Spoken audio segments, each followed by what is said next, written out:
तो दोस्तों शुरू करते हैं आज की इंफ्रा न्यूज। पहली खबर आ रही है मुंबई से और मुंबई के बीकेसी से, जहां पर अप्रूव कर दिया गया है देश का पहला पॉड टैक्सी प्रोजेक्ट। तो दोस्तों यहाँ पर ऐसा नहीं कि देश के अंदर पहली बार इसके बारे में चर्चा हुई है। नोएडा इंटरनेशनल एयरपोर्ट के अंदर भी ऐसा बनना है कहा गया है, कुछ और शहरों ने भी इसके ऊपर प्लानिंग की है, लेकिन ये एक ऐसा प्रोजेक्ट है जिसके बारे में यहाँ पर गवर्नमेंट ने जो है प्रोजेक्ट को अप्रूव किया है। जो मुंबई मेट्रोपॉलिटन डेवलपमेंट अथॉरिटी उनके थ्रू इसको अप्रूव किया गया है। 8.8 किलोमीटर का ये सेक्शन होगा जिसमें 38 स्टेशन होंगे और साथ साथ यहाँ पर 40 किलोमीटर पर आवर के स्पीड से ये चलेगी।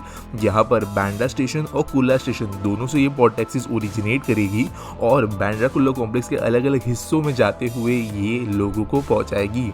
अब इसके ऊपर एक डिटेल वीडियो में बनाऊंगा और स्पेशली कुछ डिबेट्स चल रही है उनके बारे में भी बात करेंगे उस वीडियो में, लेकिन वो किसी और दिन। बढ़ते अगले खबर की तरफ, जो है एक इंपॉर्टेंट प्रोजेक्ट की इनॉग्रेशन से रिलेटेड जो है कोलकाता मेट्रो का एक नया फेज, और वो है हावड़ा मैदान से लेके एस्प्लेनेड तक का। तो यहाँ पर दोस्तों अंडर रिवर जो देश की पहली मेट्रो के लिए हुई टनलिंग है और यहाँ पे की गई, और 1.2 किलोमीटर का ये सेक्शन है। 30 मीटर बिलो हुगली रिवर इसको बनाया गया है और पीएम ने यहाँ पर जाकर खुद ऑन स्पॉट इसको इनॉग्रेट किया है लोगों के लिए। तो लंबे समय से अवेटेड ये प्रोजेक्ट था, फाइनली खुल गया है। अगली खबर दोस्तों जो आ रही है वो है हमारे डिफेंस से रिलेटेड, जब पर हमारे डिफेंस मिनिस्ट्री के द्वारा इनॉग्रेट किए जाने वाले कई सारे डिफेंस इंफ्रास्ट्रक्चर प्रोजेक्ट्स कर्नाटका के अंदर और इंडियन नेवी के बेस में। तो यहाँ पर basically phase 2A of project Seabird, जिसके अंदर 2 मेजर पियर्स बनाए जाने हैं डॉकिंग के लिए, वो किया गया है। 7 रेसिडेंशियल टावर जिनमें 320 नेवल ऑफिसर्स के लिए घर होंगे और डिफेंस पर्सनल के लिए भी कुछ घर होंगे, वो यहाँ पर किया गया है। 149 सिंगल ऑफिसर अकोमोडेशंस को भी इनॉग्रेट किया जाने वाला है और यहाँ पे जो नए डॉक्स खुले हैं इनमें 10 शिप्स को लगाया जा सकेगा और 10,000 टन कैपेसिटी के शिप्स होंगे, तो ऑब्वियसली बड़े साइज के ये है। इसके अलावा यहाँ पर ship repair yard, logistics training facilities, accommodation for 10,000 army personnel, headquarter depot, एक नेवल हॉस्पिटल जिसमें 141 बेड्स होंगे, ये सब भी लोगों के लिए या कहे तो हमारे नेवी के लिए समर्पित किए जाने वाले हैं। अगली खबर दोस्तों जो आ रही है वो है नेशनल कैपिटल रीजन से इंस्पायर्ड SCR या स्टेट कैपिटल रीजन से। तो दोस्तों थोड़ा मैं कॉन्टेक्स्ट दे देता हूँ। यूपी ने कहा था कि जैसे NCR बनने के बाद में दिल्ली के आसपास में हमें बहुत डेवलपमेंट देखने मिली प्लान तरीके की, वैसे ही SCR जो है ये एक प्रोजेक्ट को इंप्लीमेंट करेंगे जो लखनऊ के लिए होगा और लखनऊ के आसपास के जो दूसरे शहर है सीतापुर, बाराबांकी, रायबरेली, हरदोई, उन्नाव, इनको मिलाकर एक 28,826 स्क्वायर किलोमीटर का एरिया बनाया जाएगा जिसमें 2.3 करोड़ लोग रहते हैं और इसको SCR डेवलपमेंट हब के तौर पर डिक्लेयर करके डेवलप किया जाएगा। तो इस प्रोजेक्ट के ऊपर गवर्नमेंट आगे बढ़ गई है, एरिया डिमार्केशन हो चुका है और अभी बैलेंस ग्रोथ के लिए ये किस तरीके से प्लान्स बन सकते हैं इनके ऊपर काम अब शुरू हो गया है। अगली खबर दोस्तों ये जी कुमार इंफ्रा से, जिन्होंने बैक कर लिया है प्रोजेक्ट 912.3 करोड़ रुपीस का, जिसके अंतर्गत ये डिजाइन करेंगे एक कोस्टल रोड उल्वे नवी मुंबई और नवी मुंबई इंटरनेशनल एयरपोर्ट के बीच। तो नवी मुंबई इंटरनेशनल एयरपोर्ट का जो वेस्टर्न साइड है वहां से ये रोड एंटर लेगा एयरपोर्ट में। जो MTHL का उल्वे वाला पार्ट है रोड का जो अभी तक रेडी नहीं है अपने फ्लाईओवर के साथ में, उससे ये कनेक्शन देगा। 1,822.7 करोड़ रुपीस का ये प्रोजेक्ट है और होपफुली इसका काम भी अब जल्द शुरू होते हुए नजर आएगा। आज के आस्क पीटी सवाल के बारे में बात करें तो बीतन चक्रवर्ती पूछते हैं, are we fully self dependent on metro rail track and production? Why did we bring Dalian rigs from China few days ago for Kolkata metro?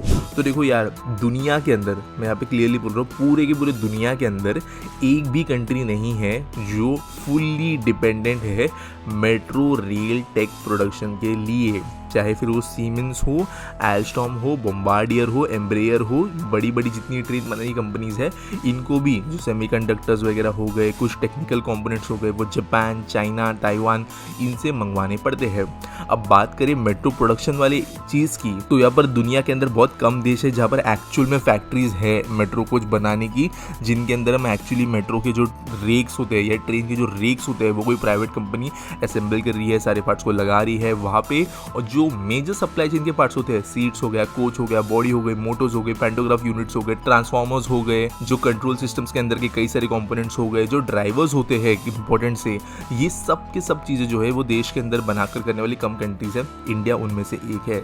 हमारे देश के अंदर एल्स्टॉम सावली के अंदर काम करती है और बहुत बड़े लेवल पे काम करती है। जो RRTS की रेक्स आपने देखी, जो अभी आपको देखने मिल रहा है आगरा मेट्रो, आपको पहले देखने मिला था मुंबई मेट्रो, आपको एल्स्टॉम के थ्रू देखने को मिला था जो RRTS की की रेक्स बनी थी, यहाँ पर कुछ और रेक्स जो अभी फिलहाल इंडिया के अंदर बन रही है मेट्रो जोन के लिए, यहीं पे प्रोडक्शन हो रहा है। मुंबई मेट्रो लाइन 3 की रेक्स बहुत ज़्यादा एडवांस्ड है, वो भी देश के अंदर ही बनाई गई थी। और ऐसा नहीं कि बाहरी कंपनी जाके इंडिया प्रोडक्शन कर रही है। मुंबई मेट्रो लाइन 2A और 7 के अंदर जो रेक्स यूज़ हो रही है वो BEML ने बनाई है, और मेधा जो है वो बहुत टेक्निकल कंपोनेंट्स बनाता है इन रेक्स के लिए, और इंडिया के लिए नहीं बल्कि एक्सपोर्ट भी करता है। तो यहाँ पर हम बोल सकते हैं कि वी आर केपेबल कि हम बना सकते हैं अपने मेट्रो रेक्स, और जितने लेवल पे लोकलाइजेशन है जर्मनी वगैरह के अंदर कहे या यूएस के अंदर, वैसे हमारे पास भी लोकलाइजेशन का, यूएस की इंडस्ट्री हमारी जितनी भी बड़ी नहीं होगी। अब चाइना से हम रेक्स क्यों मंगाते? तो देखो कुछ सालों पहले तक हमारे पास में कैपेबिलिटी नहीं थी ये रेक्स को बनाने की। मैं यहाँ पे 5-6 साल के पहले की बात कर रहा हूँ। कोलकाता मेट्रो में जो प्रोजेक्ट कल इनॉग्रेट हुआ, ये वन ऑफ द लॉन्गेस्ट चल रहा प्रोजेक्ट है कंस्ट्रक्शन के हिसाब से। कोलकाता मेट्रो बहुत स्लो लेवल पे डेवलप हो रही है, बहुत आराम से बन रही है। तो जब रेक्स ऑर्डर किए गए थे उस जमाने में इंडिया के पास में कैपेबिलिटी थी नहीं, हमारे ऐसे कोई कंपनी बिड नहीं करती थी, तो CRRC और डायलिन जैसी कंपनीज को जो है मिल जाता था रेक कॉन्ट्रैक्ट। ये यहाँ पे एक पैटर्न भी हमें देखने मिलता है। पुरानी प्रोजेक्ट्स के अंदर हमें चाइनीज रेक्स देखने मिलते हैं, बेंगलुरु मेट्रो फेज 1 के अंदर भी देखने मिला, और रिसेंटली कुछ समय पहले जब इनॉग्रेट हुआ था दूसरा फेज, उस समय पर भी चाइनीज रेक्स हुए थे, क्योंकि वो वाला प्रोजेक्ट भी सिमिलर कोलकाता जैसे बहुत डीले में चल रहा था, और जब रेक्स ऑर्डर किए गए थे तब चाइनीज कंपनी को मिला था। मुंबई मेट्रो लाइन 1 भी जो है वो चाइनीज रेक्स के साथ में चलती है, लेकिन लाइन 2 है और उसके बाद की जितनी अभी लाइन्स है सारी की सारी इंडियन कंपनीज के अंदर चल रही है। तो ये रहा जवाब इस सवाल का। आपको कोई सवाल पूछना है तो आप कमेंट सेक्शन में मुझे पूछ सकते हो, और मिलेंगे अगले वीडियो में।